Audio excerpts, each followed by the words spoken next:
सुप्रभात विद्यार्थियों, आप सभी का हिंदी अध्ययनशाला में स्वागत है। विद्यार्थियों, आज आप सभी कक्षा 7 के अंतर्गत पाठ 4 जब सूरज जग जाता है नामक कविता के अंतर्गत भाषा बोध प्रश्नों को करेंगे।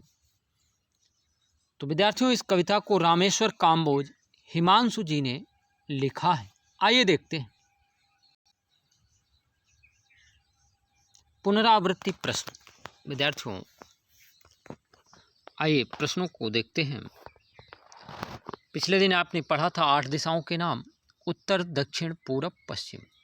उत्तर और पूर्व के बीच में आपने देखा कि कौन सी दिशा है, तो ईशान, और दक्षिण पूर्व में अग्नि, दक्षिण पश्चिम में नैऋत्य और उत्तर पश्चिम में वायव्य। तो आपने इस तरह से दिशाओं को याद किया कि ईशान, अग्नि, नैऋत्य और वायव्य, यह 4 दिशाएं ये हुई और 4 दिशाएं वो। तो कुल कितनी दिशाएं हो गई? 8 दिशाएं। उत्तर, दक्षिण, पूरब, पश्चिम, ईशान, अग्नि, नैऋत्य और वायव्य। अच्छा, इनकी ज़रूरत कहाँ पड़ती है? तो विद्यार्थियों, आपको मालूम होगा कि ज्योतिष में इन दिशाओं का उल्लेख है, तो इस वजह से आप इन्हें भी समझ लेंगे। तो ईशान, अग्नि, नैऋत्य और वायव्य, इस तरह से कुल 8 दिशाएं हुई। आइए आगे देखते हैं। विद्यार्थियों, पुनरावृत्ति प्रश्न में है कि सूरज, चांद, नदी, पक्षी के 4 पर्यायवाची शब्द बताइए। सभी लोग सोचेंगे कि सूरज का पर्यायवाची शब्द क्या होगा। सभी लोग बताएंगे। विद्यार्थियों, सूरज का पर्यायवाची रवि, सविता, दिनकर, दिवाकर, आदित्य। क्या होगा? रवि, सविता, दिनकर, दिवाकर, आदित्य। और चांद का पर्यायवाची क्या होगा? तो शशि, राकेश, मयंक, हिमांशु, सुधांशु। ये किसके पर्यायवाची हैं? चांद के। नदी का पर्यायवाची सरिता, तटिनी, तरंगिणी, निर्झरणी। क्या होगा? सरिता, तटिनी, तरंगिणी, निर्झरणी। पक्षी का पर्यायवाची खग, विहग, अंडज। खग, विहग, अंडज। इस तरह से विद्यार्थियों यह पर्यायवाची शब्द हुए। परिंदा भी पक्षी को ही बोलते हैं। अगला है विद्यार्थियों, घाटी, उजाला, सांझ, चौकड़ी, हौले से शब्दों के अर्थ बताइए। घाटी का अर्थ है वादी, उजाला का अर्थ है प्रकाश, सांझ का अर्थ है शाम, चौकड़ी का अर्थ है उछल कूद या एक तरह से छलांग। कवि ने किरण को नटखट क्यों कहा है? कवि ने किरण को नटखट इसलिए कहा है क्योंकि वह छलांग लगाती हुई इधर उधर पहुंचती है या चौकड़ी भरते हुए इधर उधर जाती है, अर्थात वनोपवन में पहुंचती है। आज का कार्य क्या है विद्यार्थियों, आइए समझते हैं। विद्यार्थियों, यहाँ पर प्रश्न संख्या 8 में देखेंगे, भाषा बोध में आप पाठ्यपुस्तक में, तो यहाँ पर इस तरह से क्रिया और संज्ञा शब्द लिखे हुए हैं। निर्देश क्या दिया गया है कि निम्नलिखित क्रियाओं का मेल संज्ञा से कीजिए। तो क्रिया में है जग जाना।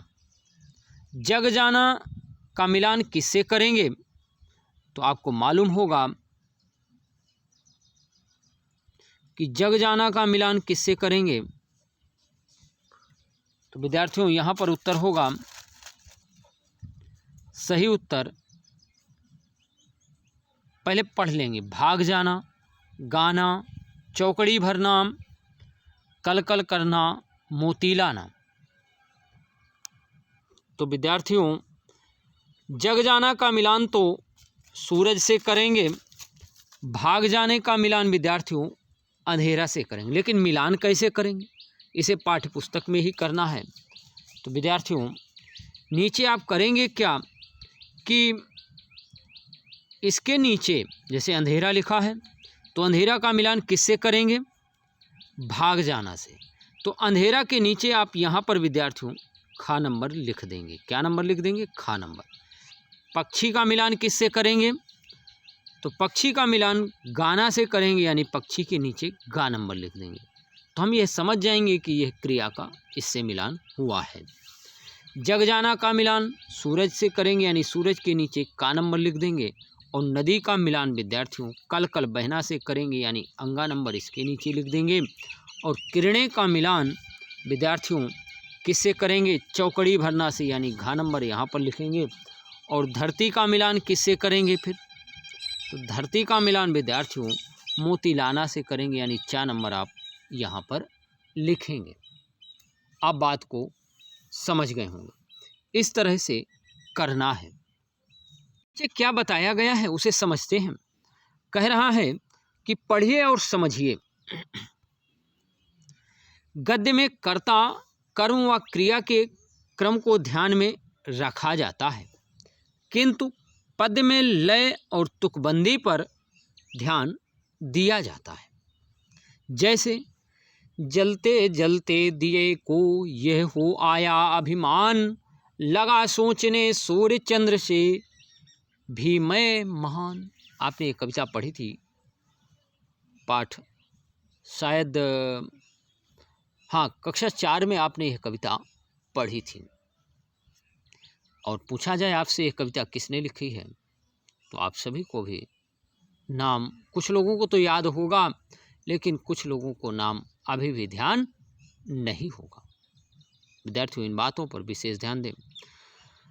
तो गद्य में है दिए को जलते जलते अभिमान हो आया, यह सोचने लगा कि मैं सूर्य चंद्र से महान हूँ। इस तरह से गद्य होता है, यानी कविता में पंक्तियाँ होती हैं और वो पंक्तियाँ पद्य के रूप में होती है, जिसमें तुकबंदी का ध्यान दिया जाता है।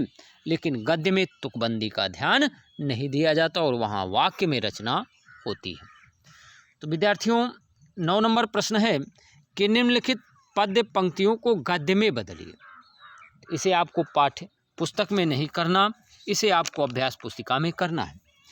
जैसे का नंबर है कि सिर पर रखकर पाँव अंधेरा चुपके से भग जाता है, तो इसे गद्य में किस तरह से बदलेंगे कि अंधेरा सिर पर पाँव रखकर चुपके से भाग जाता है। इस तरह से यह गद्य बन जाएगा कि अंधेरा सिर पर पाँव रखकर चुपके से भाग जाता है। खा नंबर है कि थाल भरे मोती लेकर माँ धरती स्वागत करती है, तो इसको गद्य में कैसे बदलेंगे? तो धरती माँ मोती से भरा थाल लेकर स्वागत करती है। धरती माँ मोती से भरा थाल लेकर स्वागत करती है।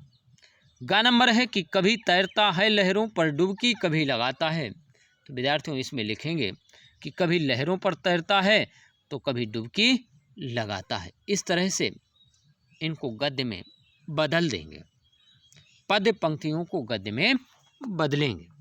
आइए आगे देखते हैं। अगला है विद्यार्थियों कि कविता से क्रिया विशेषण शब्दों को चुनकर लिखिए। अच्छा, क्रिया विशेषण किसे कहते हैं? तो यहाँ बताया गया है कि क्रिया की विशेषता बताने वाले शब्दों को क्रिया विशेषण कहते हैं। जैसे धीरे धीरे जगना, तो धीरे धीरे क्या है विद्यार्थियों? क्रिया विशेषण है। क्यों? क्योंकि यह क्रिया शब्द जगना है और जगना की यह शब्द विशेषता बता रहा है। तो अन्य शब्द क्या है कविता में? विद्यार्थियों इस प्रश्न का उत्तर पाठ्य पुस्तक में ही लिखेंगे कि जब हो गया, चुपके से, हौले से, खूब, दिन भर आदि शब्द जो हैं क्रिया विशेषण शब्द हैं। तो दिन भर, खूब, हौले से, चुपके से आदि शब्द लिख देंगे। 11 नंबर प्रश्न है विद्यार्थियों, निम्नलिखित शब्दों के 3 पर्यायवाची शब्द लिखिए। तो विद्यार्थियों इस प्रश्न का उत्तर आप सभी चाहेंगे तो इधर यहाँ पर विद्यार्थियों कर सकते हैं। का नंबर लिख करके इसके सामने पर्यायवाची शब्द लिख सकते हैं। सूरज का हो गया, पंछी का हो गया, पात का हो गया, वन का हो गया, नदी का हो गया। आप सभी स्वयं से लिखेंगे क्योंकि आप सभी ने अभी पढ़ा है और समझा है। अगला है विद्यार्थियों कल्पना तथा अनुमान प्रश्न। का नंबर है कि सूरज निकलने के बाद आपने और कौन कौन से परिवर्तन देखे हैं,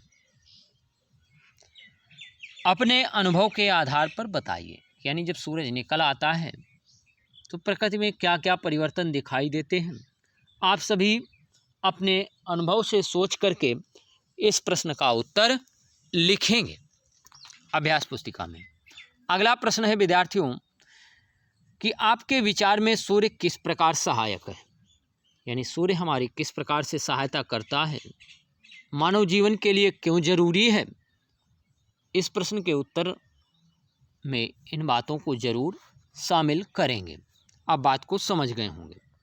इसके पश्चात विद्यार्थियों अगला प्रश्न है मूल्य आधारित प्रश्न का नंबर है कि पर्यावरण संरक्षण के प्रति आप लोगों को किस प्रकार से जागृत करेंगे। लिखिए, यानी लोग किस तरह से गलतियां कर रहे हैं, कैसे पर्यावरण को दूषित कर रहे हैं और आप उन्हें किस तरह से समझाएंगे।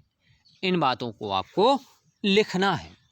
इसके पश्चात विद्यार्थियों खा नंबर प्रश्न है कि परोपकार ही जीवन है, स्पष्ट कीजिए। तो इस प्रश्न का उत्तर भी आप स्वयं सोच करके लिखेंगे। आइए आगे देखते हैं।